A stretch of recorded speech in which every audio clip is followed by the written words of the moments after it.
you're right, James, but I really don't see it. I mean, how would you displace Facebook at this point? Because, I mean, to get rid of the evil aspect we're talking about, you'd have to be open, and it'd have to not be forced, and it'd have to be opt-in.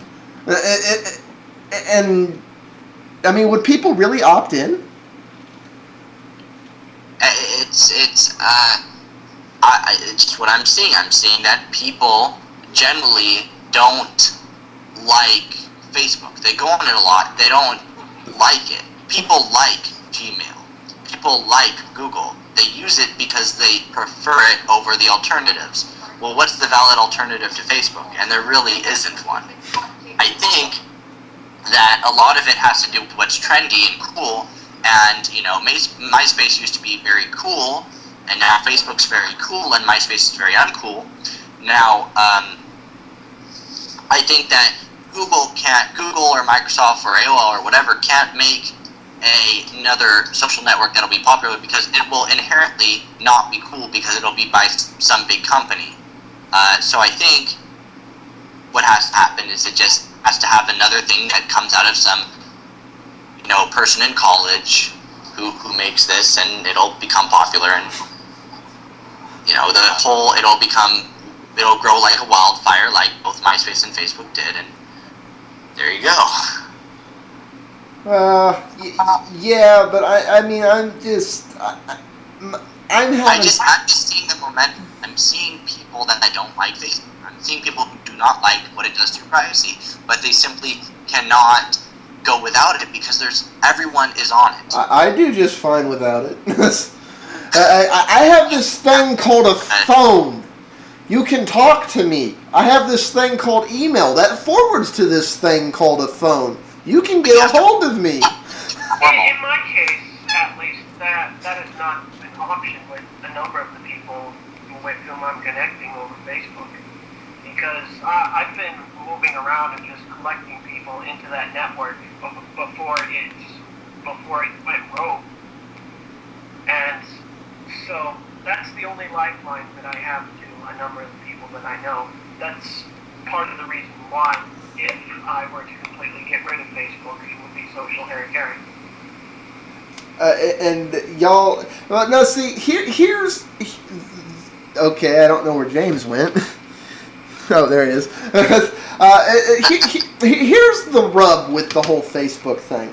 From Facebook's point of view, every single friend and or acquaintance on Facebook is an actual physical friend.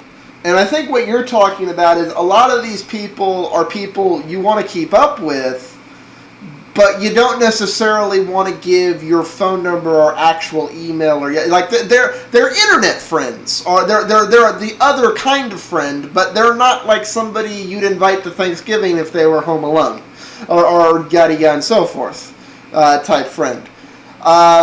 Is that more like what you're saying there? What were you saying before? It's just that I've had people in my life where I do want to keep in contact with them, and because I wasn't thinking, hey, what if Facebook becomes undependable in the future? Maybe I should get something else. I didn't do that. I have to certain people, it's through Facebook just because I didn't think different at the time. Yeah, I honestly, I'm not worried about Facebook becoming undependable. I don't think Facebook's going to just, like, stop working one morning. When I say undependable, I mean stuff like this, where you don't want Facebook anymore because it's not providing the same kind of positive service that it used to. Well, it's assuming we get James back. It's like the problem with with Facebook isn't that it's still providing the service it always provided. The problem is it's not. It is providing the same service, but it's providing a whole bunch of other crap on top of it. It's like getting an Android phone with a NASCAR app. No, it's far worse than that. It's like, here's what I honestly see coming. These will be the crimes of this decade. You dump some psycho chick who's touched in the head, and you leave and you move. You know, it's like you get a new job in another city and state, and you don't want to bring the psycho chick with you, so you dump her. And the psycho chick is obsessed with you. So she follows you around the country, shows up at your new job, going, "I followed you, honey, I'm here, we're gonna get married now." You know, it's like, and that's mellow psycho chick. And I don't mean to belittle women. They're psycho guys, basically a stalker. Okay, the stalker can be a guy, a girl, whatever. It's like you leave a stalker.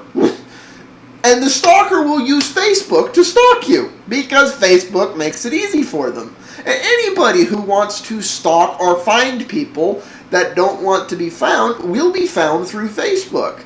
You know,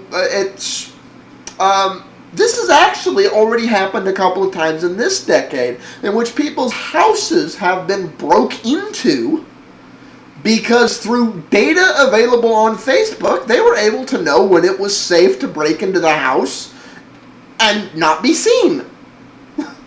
And this is the stuff that Facebook is enabling and has no interest whatsoever in stopping because of the way they want their system to work. There's a certain amount of trust that needs to go with all of this, and Facebook has proven that I like so many other people, I think that's the real reason they stuck Zuckerberg out yesterday. They're like, yeah, we need Zuckerberg out here so people know he isn't the guy from the movie. He's this guy. He's the guy who won't answer questions about privacy, but he isn't that methodical, maniacal, crazy person who's like, if you were going to invent a Facebook, you would have invented a Facebook. And it's like, I'm looking out the window, and my time's more important looking out the window than paying attention to you. And it's like I'm not that asshole. I'm the clueless asshole who doesn't realize that I'm breaching your privacy 30 times a day. It's like, because I see use to the breach of that privacy.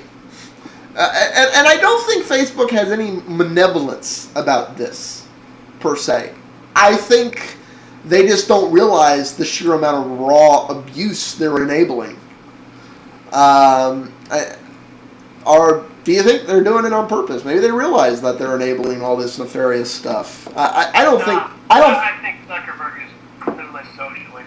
I don't think it's so much socially. You know, it's the idea. When I say socially, I just mean he doesn't think of what people can do with that kind of information.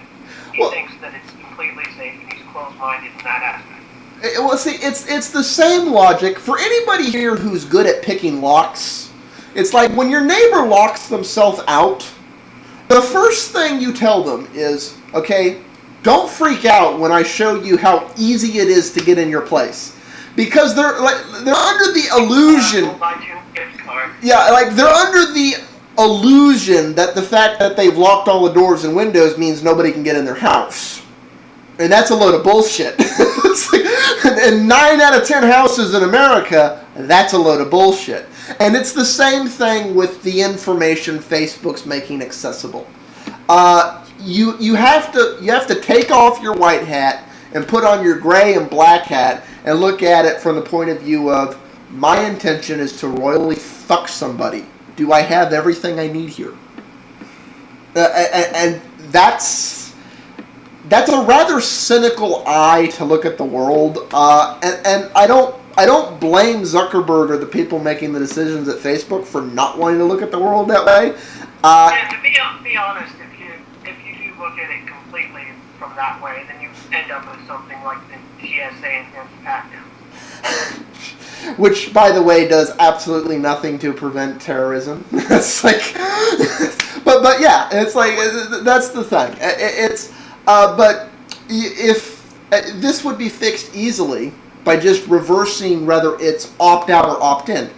You know, it's like I still think the default settings on Facebook would be what they would be, but if you looked at it from that point of view, the ability to change them wouldn't be hidden in such an obscure menu.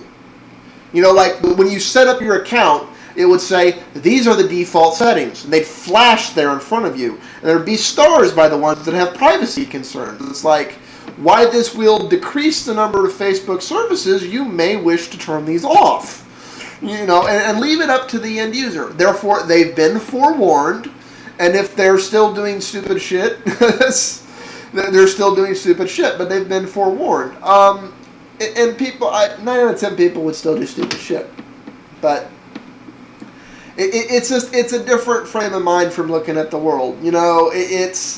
And you're right. You'll wind up a real cynic if you look at mine. A combination of a security background and the fact that I know how to get around way too many things. I largely look at the world that way, and I have to remind myself, okay, I'm completely frickin' breach. But the good news is most people around me don't realize that. It's like I'm a grade A cynic, but I realize that that's not the point of view most people look at the world, and I envy them, and I acknowledge that in my son when I give a security announcement. So let's see if we can get James back for a rack up. Alright, we're getting close to 7 o'clock. So. Yeah, I noticed that. Let me ask him if he left. I think he left. Oh well. Is there anything else in the tinfoil hat lands we want to go into? I think we've kind of gone through everything. Nothing that fits in this show. Alright, well, it's tech problems aside and everything else, I guess we're going to end this here. The odds are, I don't even know if we said it in the start of the recording, but odds are this is probably the last show we're doing for the year. I still got a Linux to publish, and I don't know if I'm going to publish it after this one or before this one, because I haven't edited it yet. Just depends on the order they get up. There's a lot of questions to answer on the YouTube thing. 1 or 2 other minor posts might get done, but the rest of the year is incredibly chaotic.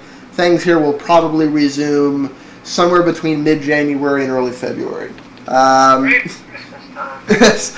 it's like everybody enjoy the holidays. Have a happy Thanksgiving next month. Have a happy Christmas, Hanukkah, Kwanzaa, Yulika. So I think I covered every main thing there. Because there isn't a Muslim... Cthulhu cult. Say what? Cthulhu cult. What's that? People who worship Cthulhu. Oh, okay. The Necronomicon. Ah, yes. Yes. Damn you! Peace out, all.